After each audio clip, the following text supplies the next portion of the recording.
हैं nation view Ramesh Bhatt के साथ। नमस्कार। खबरों पर अपना नजरिया बनाने के लिए ये जानना बेहद जरूरी है कि उसका असर आप पर क्या होता है। नेशन न्यूज की शुरुआत करते हैं पहली खबर तेलंगाना से। तेलंगाना के रंगारेड्डी में एक महिला सड़क पर 100 मीटर तक ऑटो के पीछे घिसटती रही, लेकिन ऑटो ड्राइवर बेफिक्र अपनी रफ्तार बढ़ाता रहा। जिसने इस वाक्य को देखा वो दंग रह गया। फिर क्या हुआ, देखिए इस रिपोर्ट में। तेज रफ्तार ऑटो और उसके पीछे घिसटती महिला। सड़क पर इस वाक्य को जिसने देखा वो सिहर उठा। दिल दहला देने वाली ये तस्वीरें तेलंगाना के रंगारेड्डी की हैं। ऑटो में एक महिला की साड़ी फंस गई। इसके बाद जो कुछ हुआ उसे देखकर सबके होश फाख्ता हो गए। करीब 100 मीटर तक महिला यूं ही सड़क पर घिसटती रही, लेकिन ऑटो की रफ्तार थमी नहीं। अब आपको दिखाते हैं कि नौबत यहां तक पहुंची कैसे। हादसे से पहले की ये तस्वीरें देखिए। महिला बच्चे को ऑटो में बैठा देती है। इतने में ही ऑटो वाला चल देता है।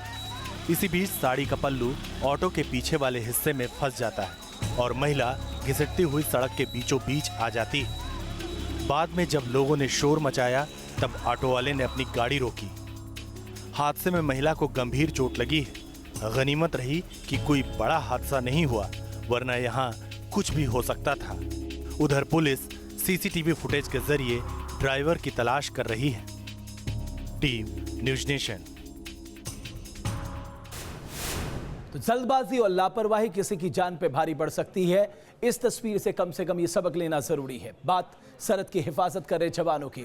सरहद की हिफाजत में लगे देश के जाबाजों पर सफेद पहाड़ आफत बनकर टूट पड़ा। हादसा कश्मीर घाटी के सोनमर्ग में हुआ। एवलांच की चपेट में आर्मी का एक कैंप आ गया।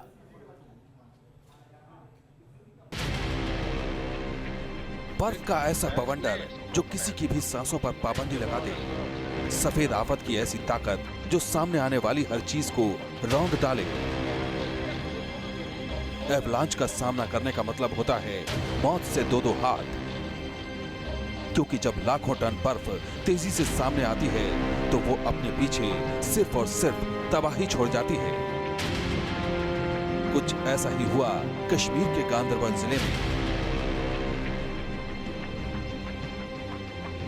श्रीनगर से 80 किलोमीटर दूर सोनमर्ग के पास खून को जमा देने वाली ठंड में देश के जाबाज सरहद की हिफाजत कर रहे थे, तभी एवलांच के रूप में मौत ने दस्तक दे दी। एवलांच की चपेट में आर्मी का एक कैंप आ गया। कुदरत के तांडव में सेना का एक अफसर शहीद हो गया। वहीं बर्फ में दबे 8 जवानों को मौत के मुंह से निकाल लिया गया। सोनमर्ग के पहाड़ी इलाके में दर्दनाक हादसा हुआ। इस इलाके में पिछले 15 दिनों से भारी बर्फबारी हो रही है। करीब 6 से 7 फीट बर्फ गिरी है। आर्मी का कैंप एक पहाड़ के नीचे था। बीते कुछ दिनों से कश्मीर में भारी बर्फबारी हो रही है और मौसम बेहद खराब हो गया है। बताया जा रहा है कि मौसम विभाग पहले ही बर्फीले तूफान आने की चेतावनी जारी कर चुका था। देखिए, आईएमडी की तरफ से पिछले 4 से 5 दिन से एक फोरकास्ट दी जा रही थी कि एक active western disturbance western Himalayan region और नॉर्थ वेस्ट इंडिया की तरफ अप्रोच कर रहा है, जिसके कारण जम्मू कश्मीर और हिमाचल प्रदेश में काफ़ी जगह में हैवी स्नो और 1-2 जगह में बहुत ज़्यादा स्नो, यानी कि जो वेरी हैवी कैटेगरी में आता है उसकी फोरकास्ट थी। और जहाँ तक हम वार्निंग की बात करें तो ऑलरेडी कल परसों से रेड वार्निंग, हमारी जो हाईएस्ट वार्निंग, वो दे रखी थी। आपको बता दें, कश्मीर में नियंत्रण रेखा के पास गुरेज सेक्टर में हिमस्खलन से एक ही परिवार के 4 सदस्यों की मौत हो गई। कुछ दिन पहले ही सेना ने सियाचिन ग्लेशियर में हिमस्खलन के हालात में राहत और बचाव कार्य के लिए एक rescue force avalanche panthers mountain rescuers का गठन किया है। Team news nation. इस एवलांच से सबसे ज्यादा खतरा देश के जाबाजों को है जो दिन रात हमारी सरहद की हिफाजत करते हैं। 1 दिसंबर 2011 से 24 जुलाई 2015 तक सियाचिन में ही अब तक 57 सैनिकों की मौत हो चुकी है। सियाचिन में सेना के 10 जवानों की मौत 4 फरवरी 2016 को ही एवलांच के चलते। वहीं 4 फरवरी 2016 को लद्दाख में एवलांच से आर्मी के 4 जवान मारे गए। 16 दिसंबर 2016 को सियाचिन ग्लेशियर के हनीफ सब सेक्टर में 6 जवानों की मौत हो गई। और सियाचिन ग्लेशियर में बर्फीले तूफान से आर्मी के कैप्टन की मौत हो गई 14 नवंबर 2015 को।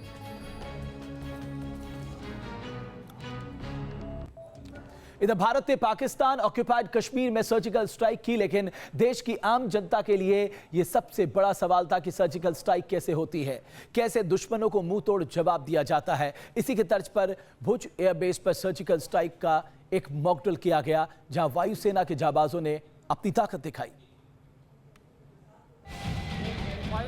ये हैं हिंदुस्तान के वो जांबाज जिनके आगे आने की हिमाकत कोई नहीं करता। जिसने भी इनसे टक्कर लेने की कोशिश की वो सीधे मौत के मुंह में समा गया। जिस तरह सरहद पार कर पीओके में भारतीय सेना ने टेरर कैंप को तबाह किया था, आतंकियों को मौत के घाट उतारा था, ठीक उसी तरह आतंक को मुंहतोड़ जवाब देने का मॉक ड्रिल किया गया। मॉक ड्रिल में एयरफोर्स की खास यूनिट गरुड़ कमांडो को दिखाया गया। भारतीय वायुसेना के जैगुआर ने जिस तरह से सर्जिकल स्ट्राइक की, उसी तरह से भारतीय वायुसेना के जो खास कमांडो है गरुड़, वो भी सर्जिकल स्ट्राइक में काफ़ी माहिर है। आप देख सकते हैं कि जो Mi-17 जो हेलीकॉप्टर था उसमें से हमारे गरुड़ कमांडो उतरे हैं। एक आतंकी बेस कैंप यहाँ पर बनाया गया है। ख़ास तरीके से ट्रेन होते हैं ये कमांडो और उनके पास आधुनिक हथियार भी होते हैं। यहाँ पर आप देख सकते हैं कि 4 आतंकी जो घूम रहे हैं ब्लैक टी शर्ट में। यहाँ पर जो आतंकी कैंप है वो बनाया है और जिस तरह से पीओके में सर्जिकल स्ट्राइक की थी, ठीक वैसा ही मॉक ड्रिल यहाँ पर वायुसेना के गरुड़ कमांडो आपको यहाँ पर दिखा रहे हैं। पूरी एक्सरसाइज आप देख सकते हैं कि आतंकी कैंप भी है यहाँ पर और गरुड़ कमांडो भी तैनात है। यहाँ वायुसेना की ताकत दिखाई दी।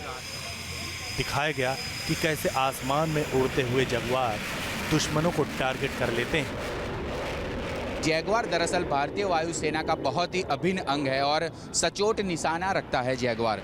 जैगुआर की ताकत इतनी है कि जिस तरह से सर्जिकल स्ट्राइक की थी भारतीय सेना ने पीओके में, उसी तरह का डेमोस्ट्रेशन यहाँ पर दिखाया गया है। आतंकी कैंप बनाया गया था और जैगुआर आए और जैगुआर ने उन पर स्ट्राइक की। भारतीय सेना पीओके में देश के दुश्मनों तक पहुंचने के लिए पैराग्लाइडिंग का बखूबी इस्तेमाल किया था। यहाँ भी ये दिखाने की कोशिश की गई कि कैसे दुश्मनों की आंखों में धूल झोंक कर उन्हें तबाह कर दिया गया। सर्जिकल स्ट्राइक में अटैक के बाद हमारे जो जवान हैं वो किस तरह से काम करते हैं वो आपको दिखाएंगे। आप देख सकते हैं कि हेलीकॉप्टर आ चुका है और जवानों ने कॉल ले लिया है कि अब वापस जाना है, क्योंकि आतंकी जो बेस कैंप है उसका खात्मा हो चुका है। थोड़ी ही मिनटों में ये पूरे जो बेस कैंप है उसको तहस नहस यानी कि पूरा डिस्ट्रॉय कर कर हमारे कमांडो वापस हेलीकॉप्टर में चले जाएंगे ताकि कोई नामो निशान ना बचे। आपको बता दें, आप देखिए इसी तरह से सर्जिकल स्ट्राइक के बाद जो आतंकी कैंप होते हैं उसको जला दिया जाता है ताकि कोई खास सबूत ना बचे। ये गरुड़ कमांडो की खास अपने आप में ट्रेनिंग होती है। हिंदुस्तान की ताकत की नुमाइश भुज के एयरबेस पर की गई। ये इसलिए भी खास है क्योंकि भुज पाकिस्तान से गुजरात की अंतर्राष्ट्रीय सीमा से सटा सबसे नज़दीकी एयरबेस स्टेशन है। पूरव पटेल, न्यूज़ नेशन, भुज। और अब खबर राजनीति के मैदान से। आज कांग्रेस की स्टार प्रचारक प्रियंका गांधी बीजेपी पर जमकर बरसी। इसकी वजह थे विनय कटियार, क्योंकि बीजेपी के राज्यसभा सांसद ने प्रियंका पर ऐसी टिप्पणी की जिस पर हंगामा मच गया। बीजेपी तो खामोश है, लेकिन कांग्रेस समेत पूरा विपक्ष बीजेपी पर हमलावर है।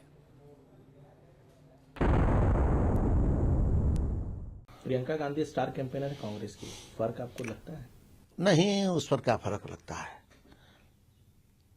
उनसे ज्यादा तो बहुत सी सुंदर और भी महिलाएं, लड़कियां हैं जो स्टार कैंपेनर हैं, हीरोइन हैं, कई कलाकार हैं, वो ज्यादा हैं उनसे ज्यादा। सियासी दांव पेच में बीजेपी के बयान बहादुर को शब्दों की बाजीगरी महंगी पड़ रही है। अपने बेबाक और बेतुके बयानों से चर्चा में रहने वाले विनय कटियार ने इस बार कांग्रेस के स्टार प्रचारक प्रियंका गांधी वाड्रा को लेकर विवादित बोल बोले तो हंगामा खड़ा हो गया। कटियार और उनकी पार्टी बीजेपी पर सबसे जोरदार प्रहार खुद प्रियंका गांधी वाड्रा ने ही किया है। बीजेपी सही कहती है, उनके पास ज़्यादा सुंदर उम्मीदवार हैं। अगर वो मेरी उन मजबूत बहादुर और सुंदर साथियों जिन्होंने बड़ी मुश्किलों को पार कर ये मुकाम पाया है, उनमें सिर्फ यही देखते हैं तो मुझे उन पर हंसी आती है। उन्होंने देश की आधी आबादी को लेकर बीजेपी की मानसिकता को उजागर कर दिया है। यूपी चुनाव में प्रियंका गांधी वाड्रा एक्टिव रोल में है। रायबरेली, अमेठी के साथ ही कई शहरों में उनके प्रचार का खाका तैयार हो चुका है। ऐसे में प्रियंका विरोधियों के रडार पर है, लेकिन सियासी नूरा कुश्ती में कटियार जैसे नेता मर्यादा लांघ जाएं तो सवाल तो उठेंगे ही। विनय कटियार ऐसा लगता है कि अपना मानसिक संतुलन खो बैठे हैं। ये उनका मानसिक दिवालापन दिखाता है, जिस तरह से वो ऐसी बकवास कर रहे हैं। सस्ती पब्लिसिटी के लिए उठ जाता है और महिला एक अच्छा टारगेट इनको मिल गई है। महिलाओं के बारे में जो इनको बकवास करनी होती है ये करते हैं और इनको एक चीप पब्लिसिटी मिल जाती है। टिप्पणी पर चौतरफा घिरे विनय कटियार अपने बयान पर अड़े हैं। उन्हें लगता है कि उन्होंने कोई गलत बयान नहीं दिया है।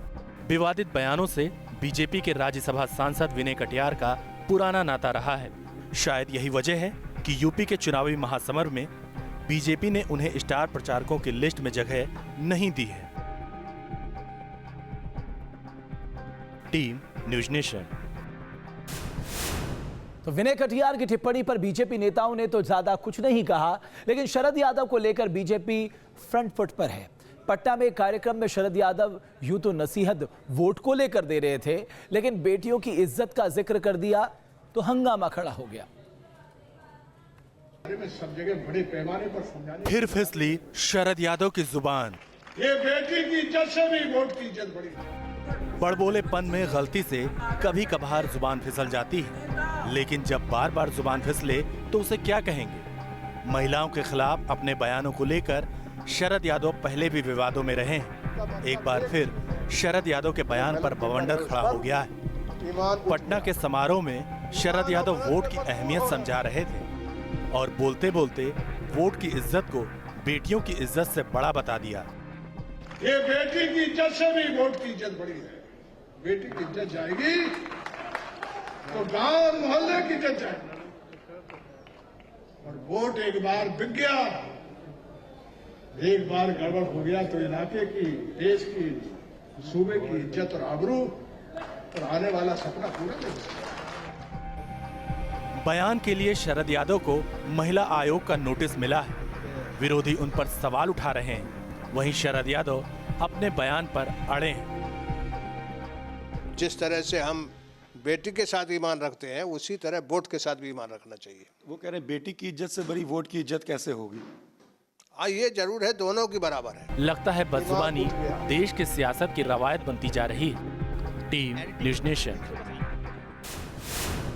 इधर यूपी विधानसभा चुनाव में गठबंधन के बाद अब कांग्रेस उपाध्यक्ष राहुल गांधी और मुख्यमंत्री अखिलेश यादव एक साथ एक मंच पर प्रचार करेंगे। सूत्रों की माने तो अखिलेश और राहुल एक साथ पूरे प्रदेश में कुल 14 रैलियां करेंगे। इन रैलियों के लिए चुनावी नारा भी तय हो चुका है। खबर है कि नारा अपने बेटे बनाम बाहरी मोदी होगा।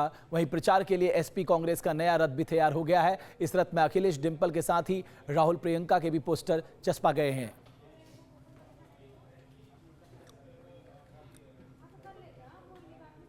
और अब आपको एक तस्वीर दिखाते हैं बिजनौर की।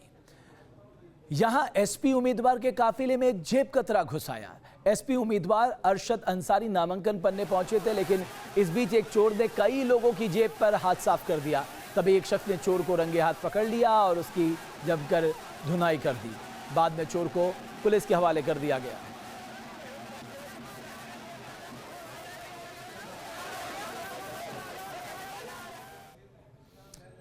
तो जेब कतरे ने नामांकन से पहले नेताओं की जेब में हाथ साफ कर लिया, लेकिन वो पकड़ा गया और जो पकड़ा क्या गया उसकी जमकर धुनाई हो गई। बाद में उसे पुलिस के हवाले कर दिया गया।